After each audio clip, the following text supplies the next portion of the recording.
They called her ugly, mocked her dark skin, slammed the door in her face, but she refused to back down. The world saw Alek Wek strutting down runways in Paris and gracing the cover of Elle, but what they didn't see was her literally running for her life through the heat and dust of a civil war in Sudan. Barefoot, terrified, with no idea that one day the whole world would be watching her walk. She didn't come from luxury. She didn't speak English when she arrived in the UK. Everything about her challenged everything the modeling world thought it knew. So how did a refugee girl from a war zone end up changing the entire face of fashion? This is not your typical supermodel story. This is the raw, real, and ridiculously inspiring journey of Alek Wek, the girl who turned scars into power, tragedy into legacy, and a body once covered in wounds into a global symbol of beauty. Before the flashing lights and camera clicks, before the Vogue covers and designer runways, Alek was just a barefoot child in Wau, a small town in what is now South Sudan. Born in 1977 as the seventh of 9 children, her earliest memories weren't of fashion or dreams of stardom. She grew up in a modest 2-bedroom home without electricity or running water, but it was filled with family and love. Her mother, Akuwal, was a housewife with strength that could bend steel. Her father, Athian, worked as an education official, a man of dignity and knowledge, whose deep respect for learning left an imprint on Alek. But when civil war exploded in 1985, that peaceful childhood crumbled overnight. Rebels, government troops, bullets, fear, everything became about staying alive. The Wek family fled on foot, children in tow, navigating a country tearing itself apart. But Alek's father had recently broken his hip in a bicycle accident, and the crude surgery he underwent left metal pins in his leg. The grueling journey on foot became a slow death sentence. Infection set in, paralysis followed. He eventually died in Khartoum, not in a hospital, but in a relative's home. Alek was just a child, but her world had already been split open. And as if war wasn't cruel enough, her body became a second battlefield. Psoriasis devoured her skin, bleeding, itching, cracking, the kind of condition that makes people stare, or worse, look away. She couldn't play like other children, couldn't wash her clothes without pain, couldn't be held without hurting. Her mother spent hours tending to her wounds, soothing her little girl with strength no medicine could ever match.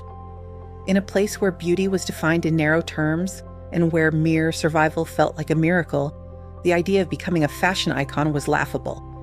Alek didn't even dare to dream it. At that point, dreams were a luxury. But life, unpredictable and strange, had a detour waiting. At 14, Alek and her family fled to the UK as refugees starting over in London, a world that smelled of rain, opportunity, and freedom. She was still the girl from Wau, but something new was growing beneath the scars. She didn't know it yet, but the same skin that once brought her pain would soon become her power.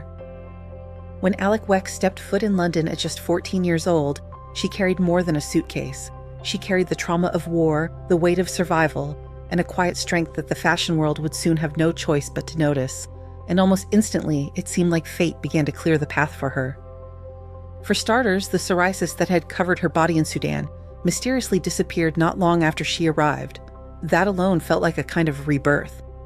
For the first time, she had access to healthcare. She began to heal, not just physically, but emotionally too. No more hiding, no more shame. She enrolled at the London College of Fashion to study fashion business and technology, not as a stepping stone into modeling, but simply to be near the world of creativity and design. Modeling wasn't the plan until it found her. It happened casually, almost like a scene from a movie. Alek was walking through an outdoor market in Crystal Palace when a scout from Models 1 noticed her. Her shaved head, her deep ebony skin, her striking features. She certainly didn't fit the mold. At first, she didn't take it seriously. She was shy and unsure if she fit the industry's standards, but soon enough she embraced this new path and it changed her life. By 1995, she was appearing in music videos for icons like Tina Turner and Janet Jackson. By 1996, she had signed with Ford Models, one of the most powerful agencies in the world, and just a year later, in 1997, Alek Wek made history. She became the first African model to grace the cover of Elle magazine. Not just South African Elle, but the mainstream Elle, the kind that sat in airports and checkout counters and changed perceptions. That same year, MTV crowned her Model of the Year. But Alek wasn't just another model on a runway. She was a revolution wrapped in elegance. At a time when the fashion industry barely acknowledged the existence of dark-skinned women, Alek walked boldly into spaces that were never built for her and made them hers. She walked for Chanel, Calvin Klein, Givenchy, Dior, and Marc Jacobs, just to name a few. Her image was splashed across Vogue, Cosmopolitan, Glamour, and even Forbes Africa. To Black women around the globe, Alek was more than beautiful. She was a mirror, reflecting a kind of beauty the world had long ignored. Oprah once said that if Alek had been on magazine covers when she was younger, she would have grown up with a different view of herself. Alek didn't just model. She told a story with every photo, every catwalk strut. She challenged decades of colorism and redefined what was possible for girls who looked like her. Has been a vocal advocate against racism and colorism within the fashion industry throughout her illustrious career. Entering the scene in the late 1990s, Wek stood out not only for her unique Dinka features, but also for her darker complexion, challenging the prevailing beauty standards of the time, often dominated by lighter-skinned models. She frequently encountered dismissive remarks, such as designers stating, "We already have one Black girl. We don't need another," highlighting the systemic tokenism and lack of diversity. Wek often spoke of the absurdity of being mistaken for Naomi Campbell, despite their distinct appearances, underscoring a pervasive lack of recognition for individual Black identities within the industry. Her iconic 1997 Elle cover, and a powerful moment during a Betsy Johnson show where she famously cast off a blonde wig, a gesture widely interpreted as a reclamation of her identity in a largely homogenized industry, solidified her status as a pioneer who broadened perceptions of beauty and challenged entrenched biases. She didn't stop at fashion. She eventually launched her own line of designer handbags, inspired by the briefcase her father once carried, a man who meant the world to her. She called it Wek 1933, a tribute to the year he was born and the legacy he left behind. But she didn't stop there. In 2002, Alek took a seat at a much more serious table. She joined the U.S. Committee for Refugees Advisory Council. While still doing her thing in the fashion world, she stepped up as an advocate, using her platform to speak out on the refugee crisis, especially the one she personally lived through as a teenager escaping war in Sudan. She didn't just smile for cameras. She rolled up her sleeves, shared her story in raw, honest detail, and helped put a human face to policies. That role paved the way for even bigger things down the line, like her becoming a UNHCR Goodwill Ambassador, where she tackled everything from girls' education to menstrual health to refugee resettlement. You don't often hear supermodel and policy influencer in the same sentence, but Alek Wek is full of surprises. Alek Wek stepped into London as a refugee. She stepped onto runways as a revolutionary. She changed the lens through which the world looks at beauty and rewrote her entire story while at it. But in the midst of all this greatness, her personal life wasn't perfect. She was fighting demons that no one knew about. Firstly, let's talk about her love life. Alek Wek's love life has been just as private as it's been real. She's not the type to post mushy couple pics or gush in interviews, but back in the early 2000s, she was in a pretty serious relationship with a suave Italian real estate developer named Riccardo Sala. Yeah, fashion meets finance. The two were together for nearly a decade. Some say 12 years, others say less. You know how celebrity timelines get blurry. But get this. In a rare moment of candid honesty, Alek once joked that long-distance romance just wasn't it. She said, "It hit me that I have to live in the same country as the man in order for this marriage thing to happen.